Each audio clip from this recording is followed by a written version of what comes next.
بسم الله الرحمن الرحیم ولا حول ولا قوة الا بالله العلی العظیم. الحمد لله رب العالمین و صلی الله علی محمد و آله الطاهرین.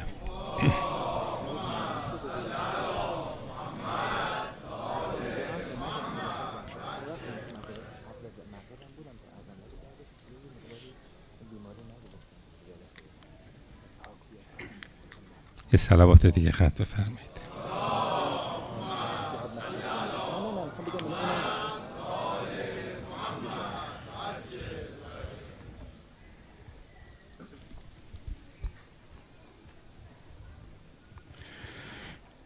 ای دل و جان گرامی به تمنای تو شاد. شب شهادت علی هست و شب قدر. ای دل و جان گرامی به تمنای تو شاد، هرگز این جان من از درد تو محروم مباد.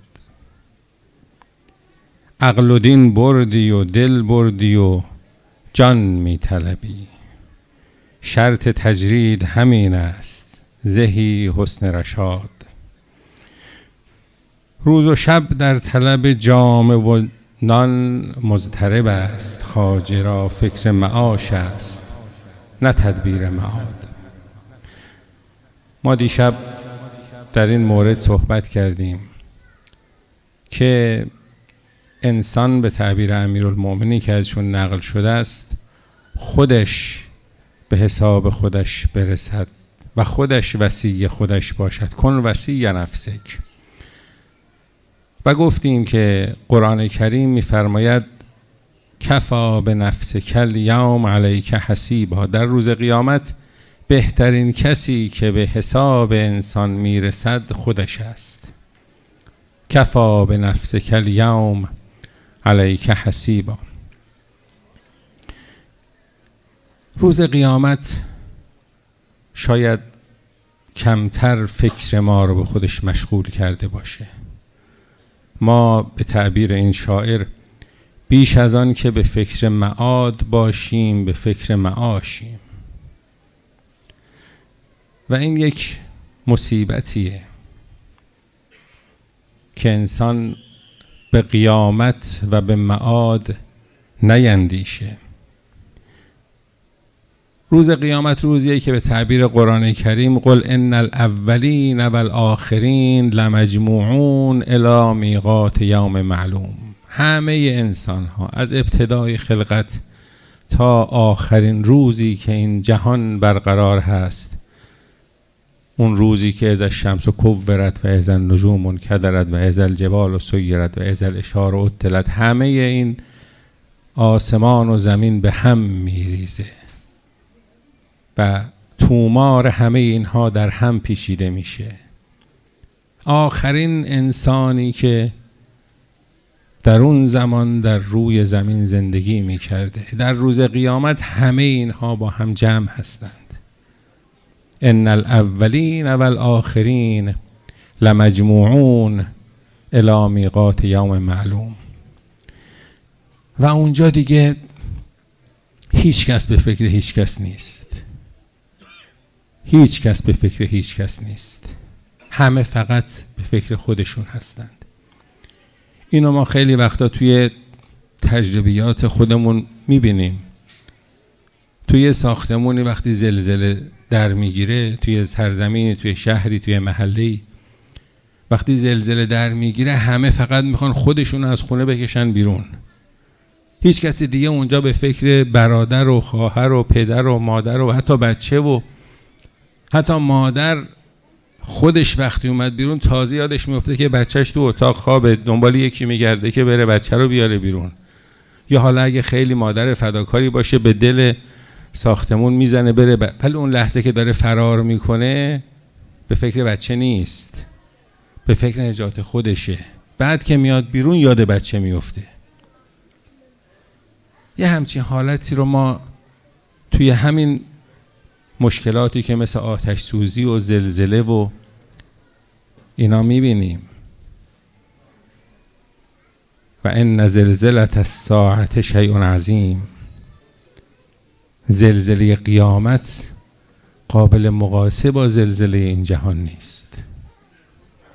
وقتی در این زلزله هیچ کس به فکر هیچ کس نیست و همه فقط به فکر نجات خودشون هستند، در زلزله قیامت به طریق اولا، چون زلزله شدیدتر هست. خود قرآن کریم وقتی میخواد قیامت رو توصیف بکنه میفرماید یوم یفر المرء من اخیه و امه و ابیه و صاحبته و بنیه.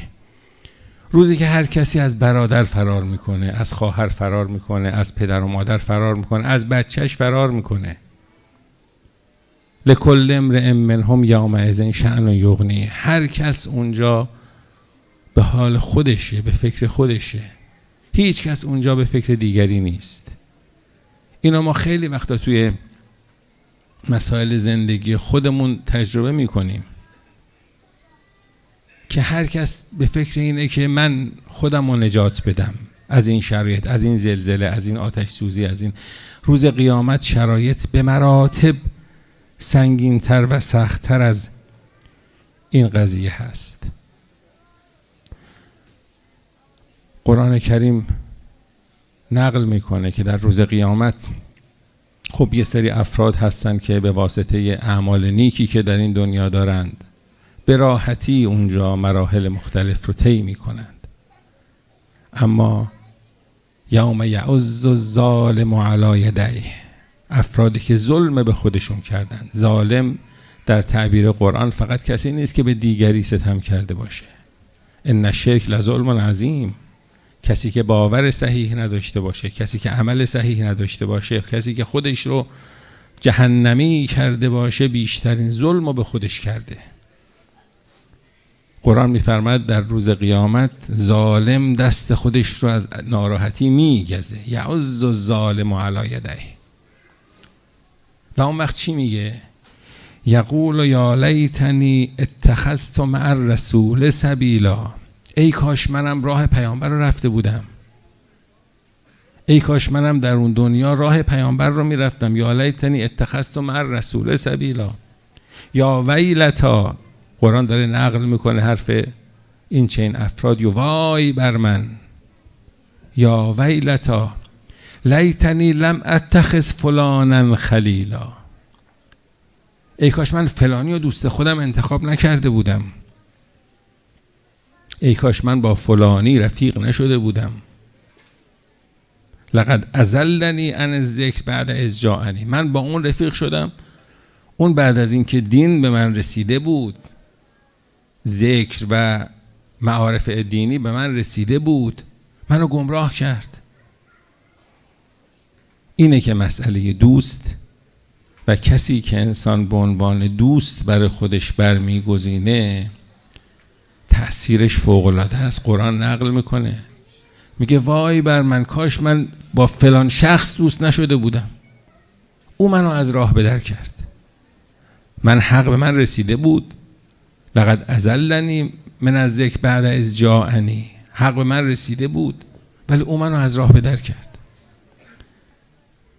لذا دومین نکته‌ای که انسان بعد از آنچه که دیروز گفتیم که برای کسی که میخواد پیشرفت بکنه، میخواد از زندگانی خودش، از عبادات و طاعات و اعمالی که انجام میده بهره ببره، دیروز گفتیم ابتدا مراقبه و محاسبه. یعنی مراقب و کنترل بکنه اعمال خودش رو که چه چیزی میشنود، چه چیزی میخواند، به چه چیزی نیاز دارد. این نیازش نیاز کاذب نباشه، نیاز صحیح باشه و آنچه که میخواد به عنوان جواب این نیاز خودش به جسم خودش، به جان خودش برساند، آب شور نباشه که بیشتر تشنه بکنه انسان رو، آب گوارای مطابق نیازش باشه که این مراقبه میخواست و محاسبه. و دومین نکته دوست مناسب. ممکنه انسان خیلی حرفا شنیده باشه، خیلی مطالب رو بدونه، خیلی مسائل رو بلد باشه، ولی دوست نامناسب او رو از راه به در بکنه. میبینید قرآن نقل میکنه که میگه یا لیتنی لم اتخذ فلانا خلیلا، ای کاش من فلانی و دوست خودم انتخاب نکرده بودم، او منو گمراه کرد. لقد اضلنی من الذکر بعد اذ جاءنی، او منو از راه به در کرد. بنابراین دومین نکته ای که انسان باید مناسب انتخاب بکنه، کسی که به انسان به نحو مناسب تذکر بده. همه ما معیوبیم، چه انسانی هست غیر از معصوم که عیبی، اشکالی، ایرادی در اعمالش نباشه. وظیفه دوست من اینه که هر جا اگر من دارم پامو کج میذارم به من تذکر بده، به من یاد آور. این میشه دوست، این میشه دوست دلسوز که اگر من جایی دارم خطا میرم، از لحاظ فکری دارم دچار انحرافی میشم، از لحاظ عملی دارم پامو کج میگذارم، او به من تذکر بده، او من رو راهنمایی بکنه. خب البته دوست هم باید در یادآوری که میکنه یا تذکری که میده یا اینها مراقب باشه. طبیعتاً باید به نحوی باشه که آبروی از دوستش نبره، بالاخره دوستشه دیگه. ولی در روایات هم داره که بهترین دوست کسیه که عیوب من رو به من بنمایاند. من در غفلت از عیوبم نباشم، عیوبم رو بدانم و خودم رو اصلاح بکنم، عیوبم رو برطرف بکنم.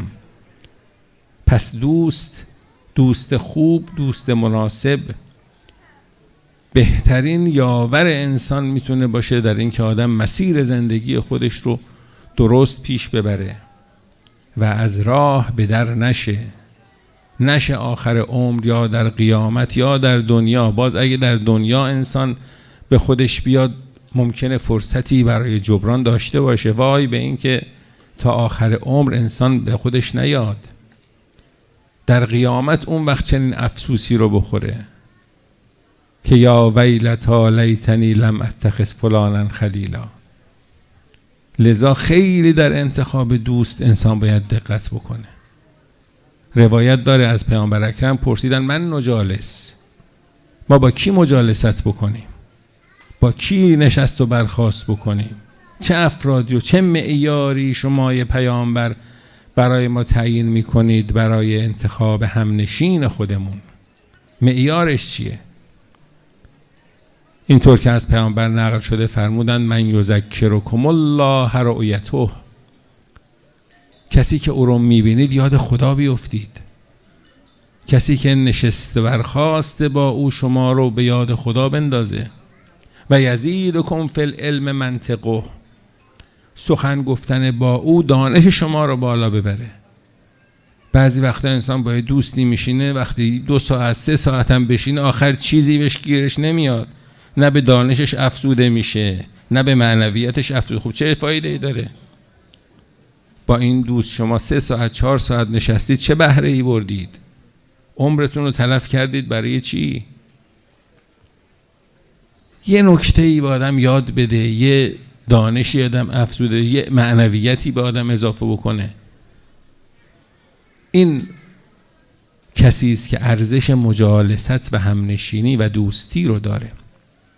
لذا انتخاب دوست دومین نکته ایه که اهل معرفت بیان میکنند برای کسی که میخواد به خدا نزدیک بشه، میخواد از عمرش استفاده مناسب بکنه، میخواد این مسجد رفتنها و این قرآن به سر گرفتنها و این نماز خواندنها و روزه گرفتنها و اعمال و عباداتی که انجام میده نتیجه بده و او رو به خدا نزدیک بکنه. دوست مناسب باید انتخاب بکنه. و سومین نکته، از دشمن هم آدم میتونه حسن استفاده بکنه. کسی که آگاه باشه از دشمن هم میتونه برای ترقی خودش، برای پیشرفت خودش استفاده بکنه.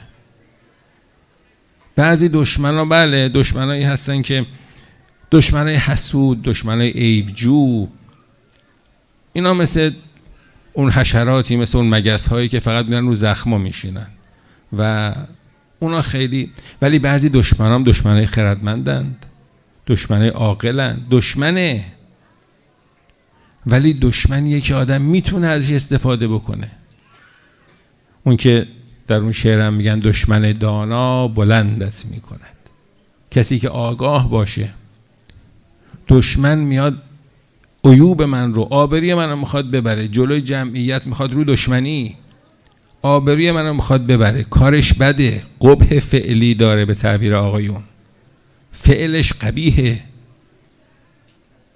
اما خب این شخص من میتونم ازش استفاده بکنم، میتونم اینجوری عیب خودم رو بفهمم، میتونم اینجوری به اشکال خودم اطلاع پیدا بکنم و اون وقت اصلاح بکنم خودم رو. خب طبیعتاً وقتی کسی دوست مناسب انتخاب کرد و تونست از دشمنی دشمنانش هم برای پیشرفت خودش بهره ببره. مهم برای ما اینه که عیب خودمون رو بدانیم، اشکال خودمون رو بدانیم، بیماری خودمون رو بدانیم. یک پزشک هم همین کار رو میکنه دیگه. یه پزشک هم میاد بیماری انسان رو تشخیص میده و درمان میکنه.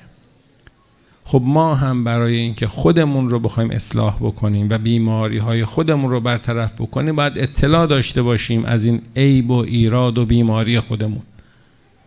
دشمن هم رو دشمنی، رو نیت بد، رو نیت دشمنانه، اما اگر من آگاه باشم میتونم از دشمنی کردن او به نحو خودم سود ببرم، استفاده بکنم و عیوب خودم رو بشناسم و عیوب خودم رو برطرف بکنم. پس کسی که آگاه باشه میتواند از این مسئله هم بهره ببره. امیرالمؤمنین نقل شده که فرمودند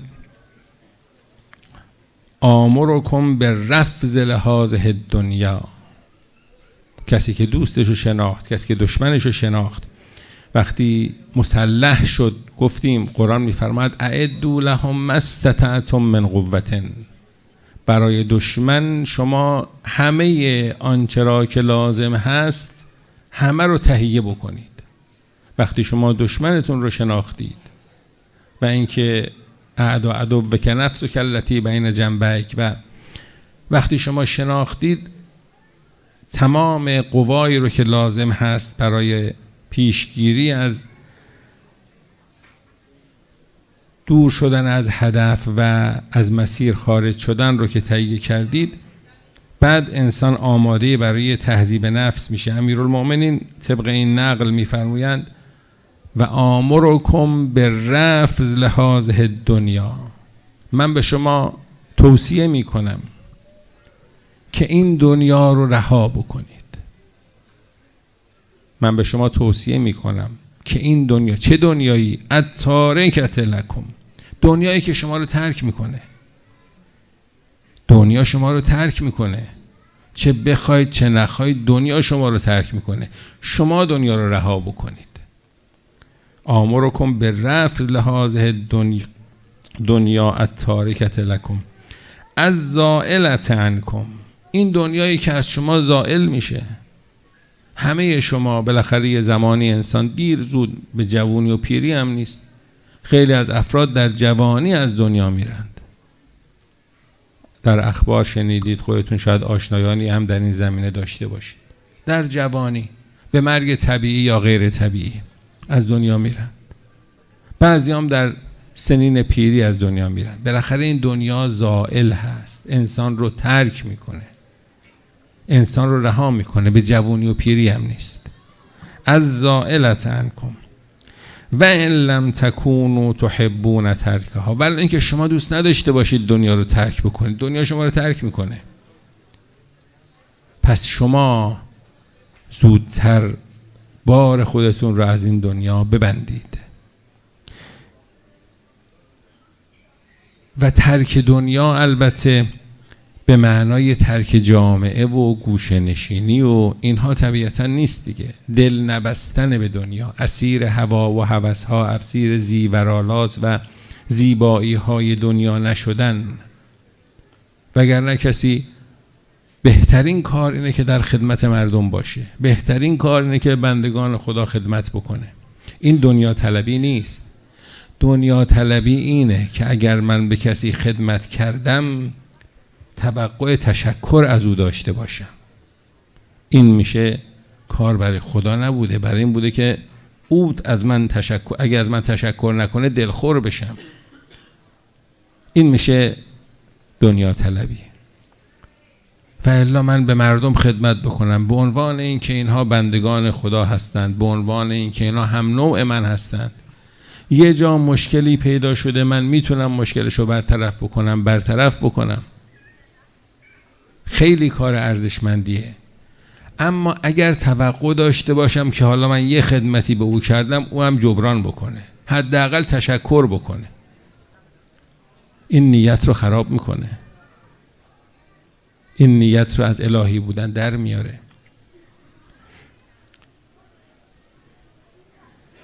امیرالمومنین در عهدنامه مالک اشتر به او میفرمایند که از خودپسندی و اعجاب به نفس دوری کن.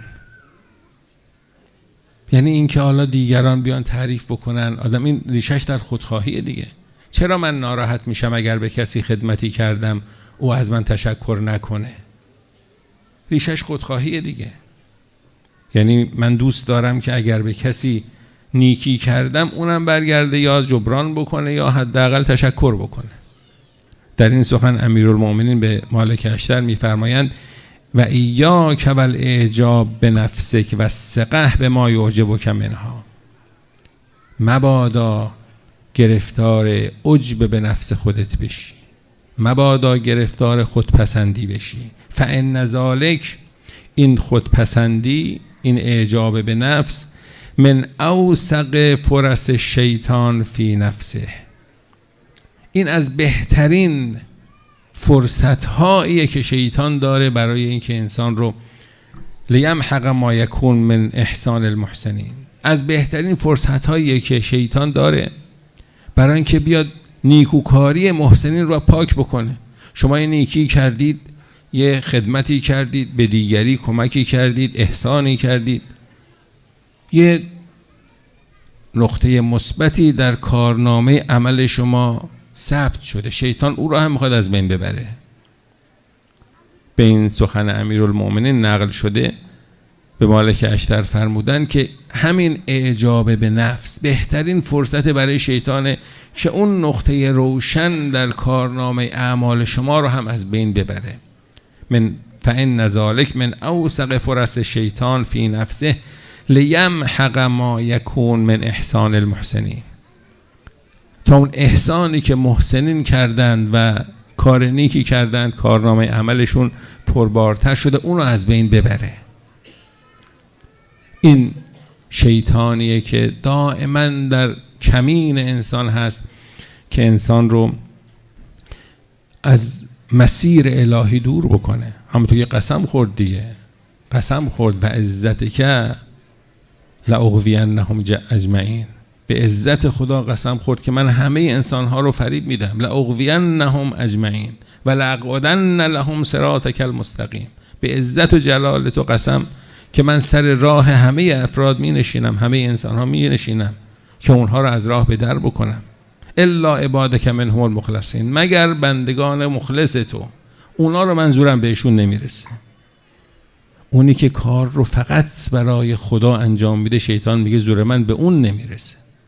الا عبادک منهم المخلصین، مگر بندگان مخلص تو، منظورم به اونا نمیرسه. بقیه همه رو لاغوینهم اجمعین، همه رو من اغوا خواهم کرد، همه رو من از راه به در خواهم کرد، همه رو من فریب خواهم داد، مگر عباد مخلص خدا رو.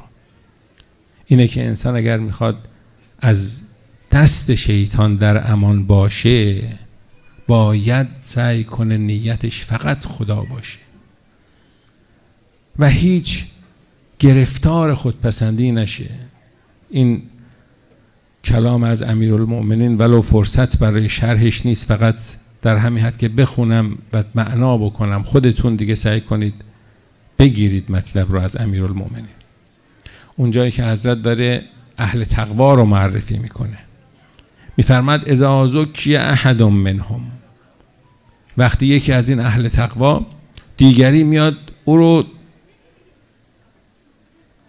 تعریفش رو میکنه، او رو خوبیش رو میگه، نیکیش رو جلوی جمعیت یا جلوی خودش بیان میکنه. اذا ذکی احد منهم، خب هر کی باشه خوشش میاد دیگه. اما اهل تقوا خاف مما یقال له، میترسند از اینکه شخص تعریف منو کرده، میترسه.